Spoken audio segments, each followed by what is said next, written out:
the point of order, which we have accepted, and at this point, the chair rules that we shall proceed. So the Honorable Franz Castro may now proceed with her interpellation. You have the floor, ma'am. So, Madam Chair, siguro first observation, no, yung on the budget for the 2024, yung Vice President na nagsabi, Madam Chair, na slow and low utilization. So nakita naman natin doon sa presentation. So yung utilization ay napakababa. Pero syempre comment ko lang, no, mas mabilis siya sa confidential funds. 100% in 11 days. Madam Chair. So, Madam Chair, so according to the utilization of the confidential and intelligence funds submitted by the COA to us, no, so we have here surveillance and monitoring. Sabihin ko lang, Madam Chair, no, yung purchase of information out of 125 million confidential funds in 2022, purchase of information 14 million, payment of reward 10 million, rental and other incidental expenses relative to the maintenance of safe houses 16 million, purchase of supplies 35 million, provision of medical and food aid 40 million, payment of incentives or traveling relative to confidential operations, 10 million. So a total of 125 million conducted surveillance in 132 areas in 11 days. So 100% utilization. Madam Chair, I have also here a report about the notice of disallowance. According to the notice of disallowance, the COA disallowed 73,287,000 out of 125 million confidential funds used by the OVP in 2022. So this is 58.63% of the 125 million. So can you confirm, the Vice President? Madam Vice President. Madam Chair, since you allowed her a snide comment, you will allow me a snide comment as well. So my question is, Madam- can you Yes. confirm? Yes. Yeah, okay. Diba? Okay. Yes, Madam Chair. So, May I, before you proceed, may I remind both our guests and our resource You should have persons reminded her to when she said the refrain line, diba? I called your attention, Madam Chair. You did not recognize me. So, ngayon, sasabihin ko na, if you allowed her that, you allowed me a snide comment as well.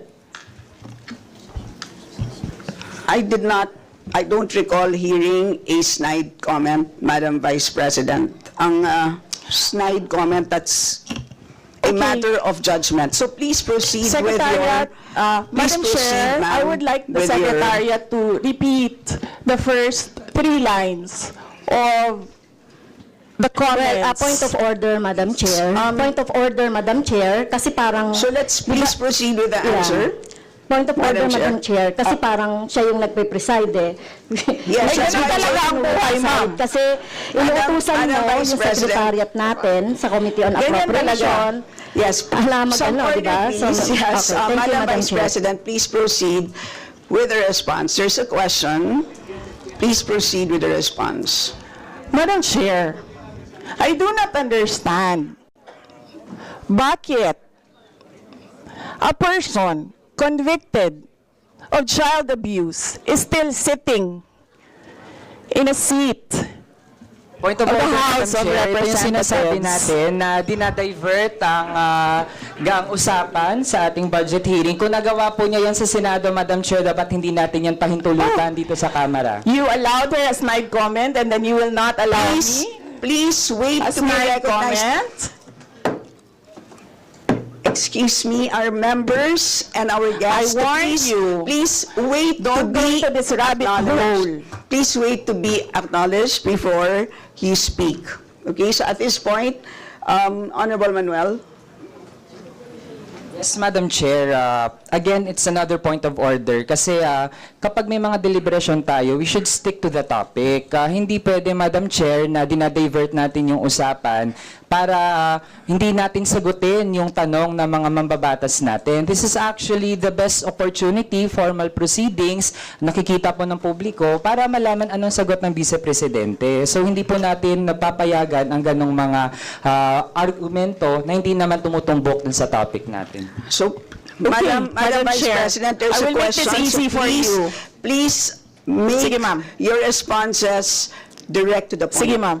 I will make this easy for you. What rules are we using for this budget hearing? We have our rules Yes, ma'am. adopted by the Committee on Appropriations. Right, okay. We searched for that rule. So, we only found the general rules. So, we have a copy of the rules for the budget hearings. Well, as far as I'm concerned, mas importante ang rules para sa amin. Kayo po, ang kailangan nyo lang marinig is yung acknowledgement for you to begin to speak. Yun lang po ang pinaka-importante para sa guests. Sa totoo lang po. Yes, ma'am. So, ang pinaka-importante, yes, you may proceed.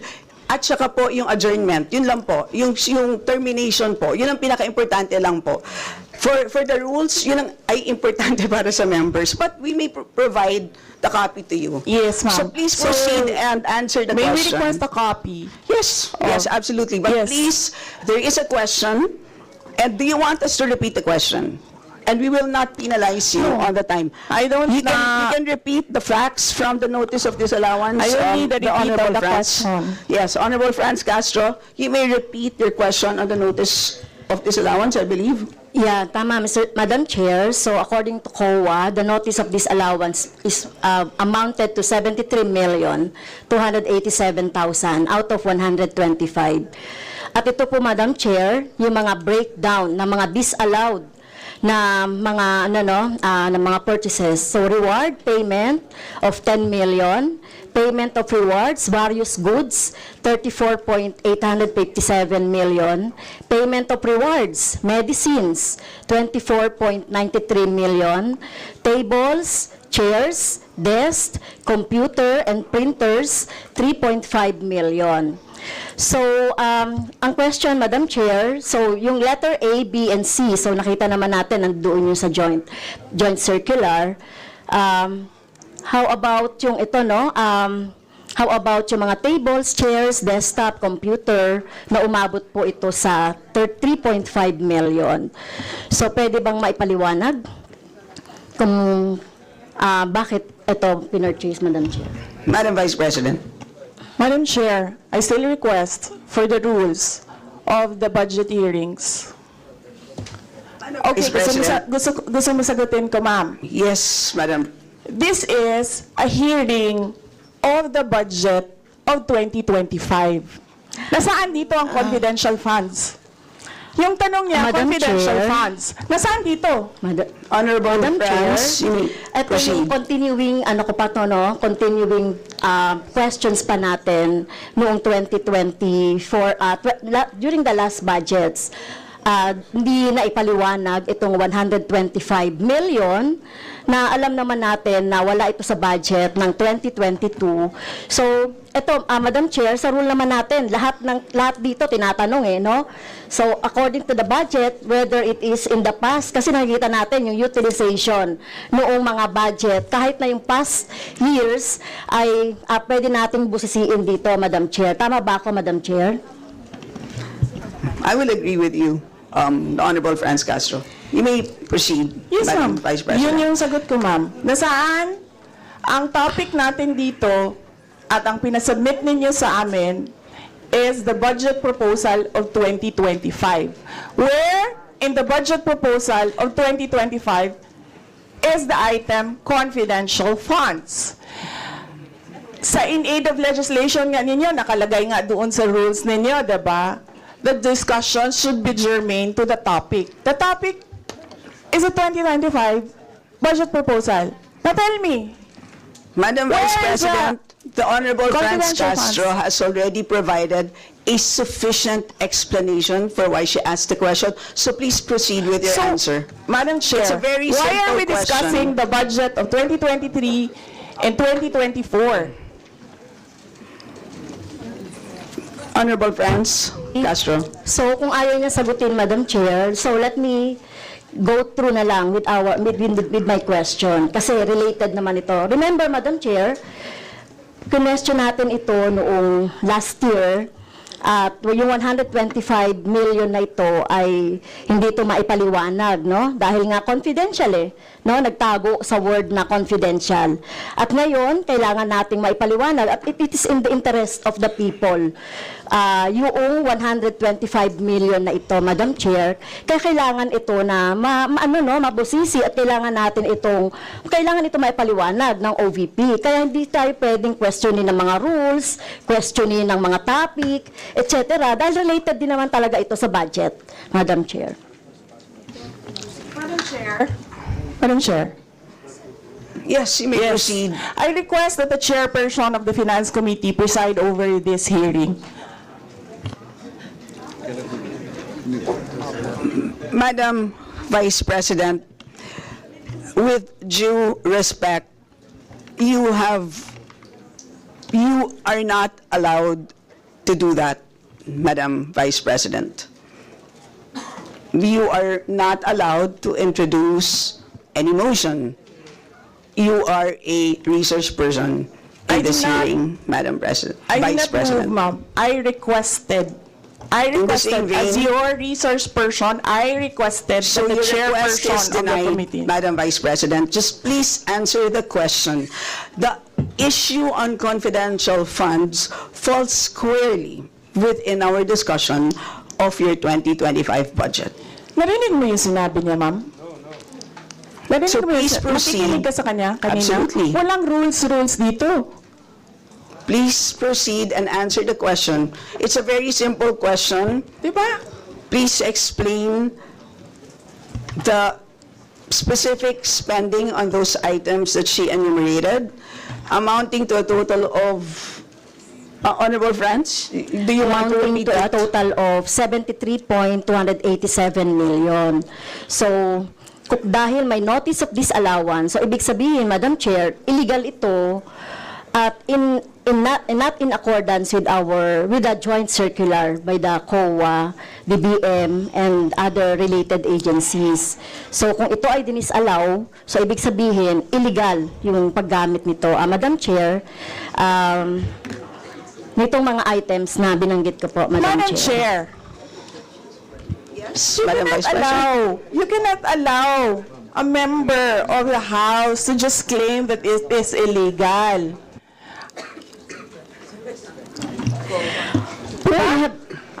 That is a Madam notice Chair. of disallowance. That is a procedure inside the Commission on Audit.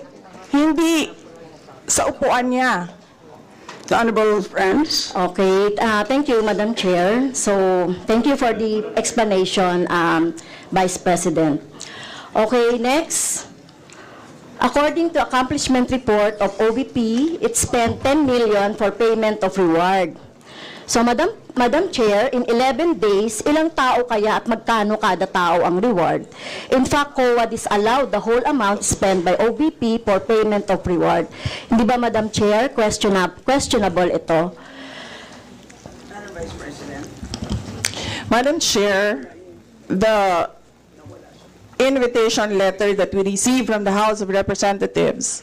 Dear Vice President Duterte, the House Committee on Appropriations will hold briefings, hearings on the budget proposals of various departments, agencies, and corporations relative to the fiscal year 2025 National Expenditure Program as the basis of the fiscal year 2025 General Appropriations Bill.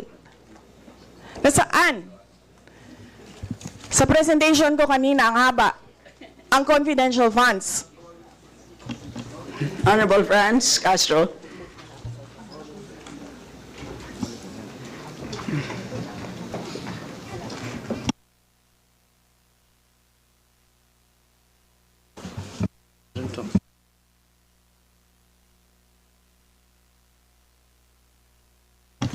Can we request our technical people to fix the mic?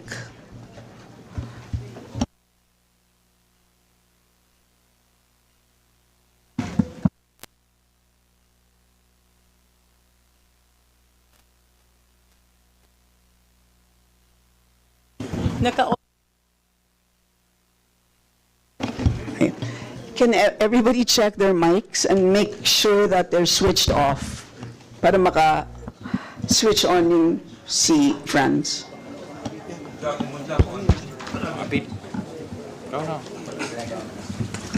Ito meron na ako. Meron na. Odd even yata to.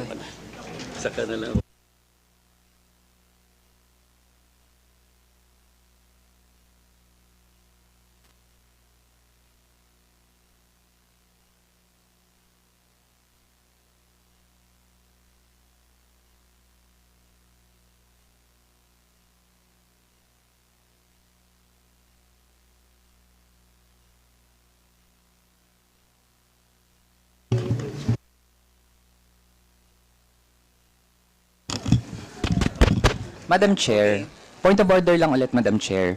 Kasi kailangan lang nating ma-establish. I would assume hindi naman po pinanganak kahapon ng ating resource person. Practice po natin sa House. Madam Chair, that is a bago snide remark. Na para po tayo ay makapagtalakay ng budget na pinopropose para sa susunod na fiscal year, chine-check natin paano din gumagastos yung mga ahensya even in the current year and in the past year. Also, Madam Chair, Section 162, Rulings as Precedents, rulings on questions raised by members shall form part of the parliamentary practice of the House. At practice po natin since time immemorial na hindi lang po ang proposed budget yung tinatalakay. Kasi yung performance ay dapat bahagi din ng discussion. Yun lang, Madam Chair. Noted. Honorable Franz, could you kindly check if your mic works? Okay, thank you, Madam Chair. So yun po, no, yung sinasabi natin kanina, yung payment ng reward, the resource person can answer this. Questionable, tingin ko ay questionable ito. Okay? So, next, according to the accomplishment report, isa sa pinaggamitan ng OVP ng confidential funds ay yung provision of medical and food aid. This is not allowed under the Joint Circular number 2015-01 dahil kailan pa naging confidential fund ang pagbibigay ng ayuda. Or kung ito naman ay ginamit sa mga ginamit na tao or informant in 11 days. So paano kaya ginamit itong 40 million na ito, no, para sa medical and food aid in 11 days, Madam Chair? So yun yung tanong ko. Kung hindi ito ginamit doon sa mga aids, medical aid or food aid, pero paano kaya, Madam Chair, ginamit itong 40 million na ito as a medical and food aid ng ilang tao in 11 days? So yun po yung tanong natin, Madam Chair. Madam Vice President. Madam Chair, the subject of this hearing is the OVP 2025 budget proposal. We do not have an item of confidential funds in the OVP budget proposal. Honorable Franz. So, may I continue, Madam Chair? Isa sa bumubukol na confidential fund ng OBP noong 2022 ay nasabi ko na, Madam Chair, yung medical and food aid at saka yung mga purchase of supplies. According to the accomplishment report, the OBP spent 40 million now for medical and food aid in 11 days. So, ang ibig sabihin nito, Madam Chair, konting math, pumapatak na 3.64 million kada araw ang gastos, no, para sa food and medical aid. So hindi natin maintindihan, Madam Chair, paano ito ginastos in 11 days, no? 3.64 million kada araw dito sa item na ito. Madam Vice Do you want to President. comment? Madam Vice President. I did not call you, ma'am. It was Representative Arroyo who called you. The chair would like to remind both the resource persons and the members to please wait to be acknowledged before you speak. Yes, ma'am. Yes, so Tinawag you mo mean, ako. yes, For what, ma'am? to respond. So any comment, Madam Chair, dun sa sinabi natin based dun sa accomplishment report, So, kung gagamitan natin ng konting math, 3.64 million kada araw ang gastos para sa medical and food for 11 days. For how many people ba ito? Madam Chair, the topic and the invitation of the House of Representatives to the Office of the Vice President for this hearing is the 2025 budget proposal. There is no confidential funds in the 2025 budget proposal. For the information of the body, the letter that we sent, our Madam Vice President, reads as follows. In the second paragraph, we noted the following topics to be discussed. Item number 3 is comparative budget allocation and utilization rate from fiscal year 2019 to 2023. That's item number 3. So I can provide you copies of the letter. So clearly, confidential funds spent in 2022 falls squarely within that. So yes, Honorable Francie, may proceed. Yes, Madam Chair. So, mukhang hindi na tayo sasagutin ng hindi na ako sasagutin ng ating Vice President. So, sa bawat sagot kasi na ganyan ng ating Vice President, for the record, since ayaw magpaliwanag ang BP, so ibig sabihin nito, yung paggastos ng 125 million ay na pera ng taong bayan ay hindi maipaliwanag. So, yun lang, Madam Chair.